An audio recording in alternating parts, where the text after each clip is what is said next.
Syaitan suka tiga perkara, maaf. Syaitan suka tiga perkara. Yang pertama, syaitan paling suka orang Islam berbalah sehingga membawa pada pembunuhan. Hamadun Qasar cakap ni, suka-suka dia ke ada hadis Nabi? Ada hadis Nabi. Tuan-tuan, di antara tanda sufi itu benar, apa yang dia bercakap ialah lapisan, adalah buah daripada hadis Nabi SAW. Atau daripada firman Allah Ta'ala. Bila Nabi SAW menyatakan, Inna syaitan qad ya'isa an ya'budahul musallun fi jaziratul Arab walakin at-tahrish bainahu. Syaitan sudah berputus asa untuk disembah oleh orang-orang yang bersembahyang, yang sujud pada Allah. Tapi syaitan tahu bagaimana nak jadikan kita bermusuhan. Tuan-tuan tengok, hari ni kita sama-sama sembah Allah. Syaitan letak satu benda je yang boleh kita bermusuh sampai hari kiamat. Perkara khilaf je, gaduh sampai habis. Tak selesai lagi. Ni sunat ke tak sunat? Bid'ah ke tak bid'ah? Dia gaduh sampai menghalalkan darah. Berbunuh-bunuhan. Sukanya syaitan. Sebab itu tuan-tuan, kita diajar perbezaan pandangan pendapat berlapang dada. Syaitan paling takut kita saling menghormati dalam keadaan kita berbeza pandangan. Kerana ghaliknya biasanya berbeza pandangan membawa pada perbalahan. Membawa pada perbalahan. Tetapi kita kerana akhlak kita hebat, walau berbeza pandangan pendapat, yang bermazhab Syafi'i boleh sembahyang di belakang yang bermazhab Hanafi. Yang bermazhab Hanafi boleh solat di belakang yang bermazhab Maliki. Itu tanda tu syaitan lemah tu. Sebab itu syaitan suka kalau kita berbalah. Kerana itu perhatikan bila mana kita cenderung berbalah sama orang Islam. Perhatikan. Dia ajar kita berbalah.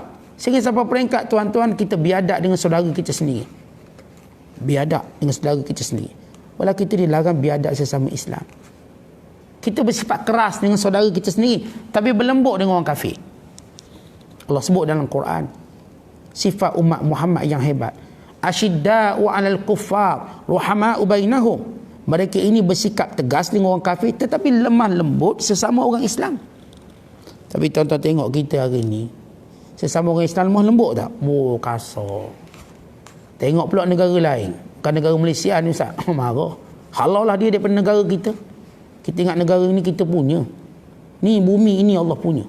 Tak ada seorang berhak menghalau sesiapa pun atas bumi Allah ini. Sampai masanya malaikat maut akan halau kita keluar. Tuan-tuan, jangan bersombong. Hanya kerana kita benci suatu perkara, kita pun halau dia daripada negara kita. Tuan-tuan ingat kita ke milik negara ni? Allah uji kita. Orang Islam tidak pernah diajar menghalau orang keluar daripada negara. Bahkan kita tak dibenarkan menghalau tetamu.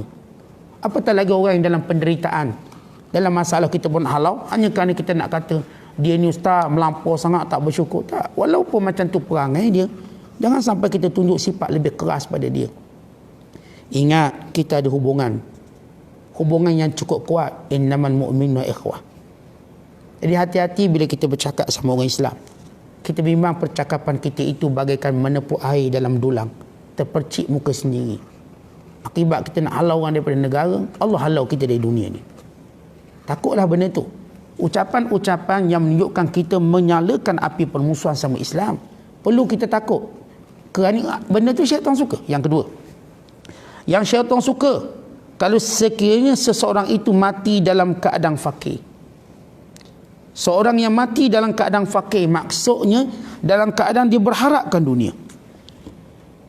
Harap sangat dunia itu mati dalam keadaan fakir. Syaitan suka kalau seorang itu mati dalam keadaan tersebut.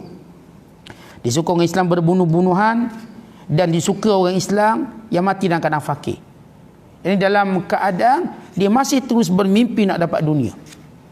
Dan yang ketiga, syaitan suka kalau seorang itu bimbang masa depannya dalam hal keduniaan. Allah sebut dalam Quran, asyaitanu ya'idukumul faqra wa ya'murukum bil fahsya. Syaitan sentiasa membisikkan dalam diri kamu takut pada kefakiran. Tu tuan-tuan, kita punya takut nanti anak saya macam mana Ustaz? Saya bimbang anak saya. Anak baru umur 2 tahun setengah, apa benda nak bimbang? Bila masa depan dia nanti macam mana, hartanah macam. Ya Allah, perjalanan dia sudah berada pada apa yang Allah tentukan. Ustaz, saya bimbang ni, bimbang nanti macam mana ekonomi. Ya Allah, duk bincang ekonomi, makan nasi pak pinggang lah ni. Bimbang ni Ustaz, ekonomi akan datang suak-suak. Ya Allah, Allah dah cukupkan. Jangan bimbang. Jangan bimbang suatu benda yang belum pun berlaku. Syaitan menakut-nakutkan kita hal yang berkaitan keduniaan. Yang patut kita takut, tuan-tuan, apakah kita bersedia untuk hari kematian kita?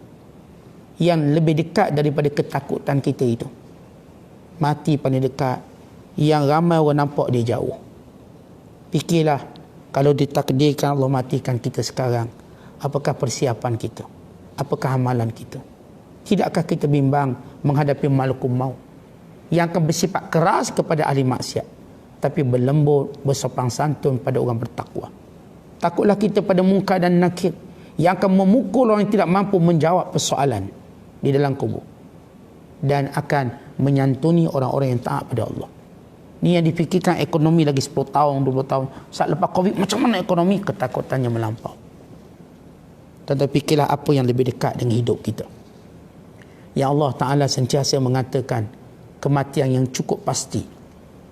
Bahkan kata Imam Ghazali, yang paling dekat seorang manusia ialah dengan mati. Kita paling cepat, paling dekat dengan mati. Itulah makhluk Allah yang paling hampir dengan kita. Biar kita bersedia untuk hari-hari yang dahsyat, hari yang tidak ada yang menolong kita, melainkan ketaatan kita pada Allah. Wallahu a'lam bissawab. Assalamualaikum warahmatullahi wabarakatuh.